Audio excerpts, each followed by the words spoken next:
Historically speaking, the authoritarian playbook is always the same. Their ultimate goal is to consolidate power, and they always use the same time-tested techniques. First, they start by attacking the free press. This is just a way to weaken the media's ability to hold a ruler accountable. You can see this dynamic at play when Trump calls any negative coverage of his administration fake news and threatens to take away the media's credentials. Except there's one big problem here with your argument.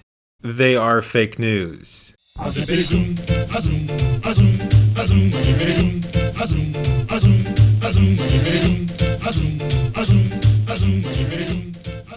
media has been lying a lot about Trump. There are some truthful things they say, but a lot are lies. And the only threat he gave to the news media is not allowing them in White House press hearings. Trump hasn't made it that they can't report on the news. Trump hasn't imprisoned any news person for saying false things about him or something that is true. All he has done, that he might take away their ability to be at the White House press hearings. And they don't have a right to be there. Next, they will usually try to blame the country's problems on minorities or use other vulnerable populations as scapegoats. This gives the ruler a way to validate people's concerns while redirecting their anger towards a specific ethnic group. And what about when those claims are valid? Because in this case, they are. When you look at how many crimes illegal immigrants commit compared to that of white Americans, and accounting for poverty, of course, illegal immigrants commit far more crimes than white Americans.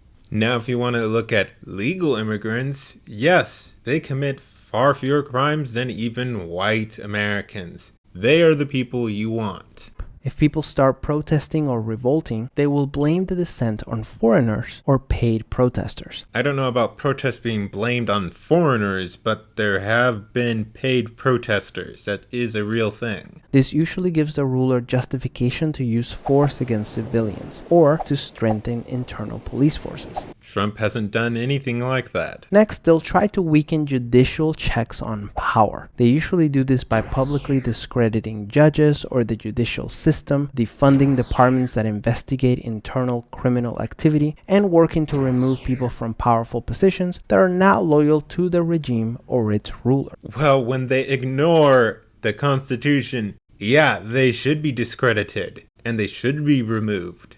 Which leads us to the value of loyalty. Authoritarians will always reward loyalty over competence because they fear a system that holds them to the same ethical and legal standard as everyone else. This is why you usually start to see very unqualified people running departments that they shouldn't be running. These people were qualified for these positions, and quite frankly, when we had people that were supposedly qualified during the Obama administration, they did a job.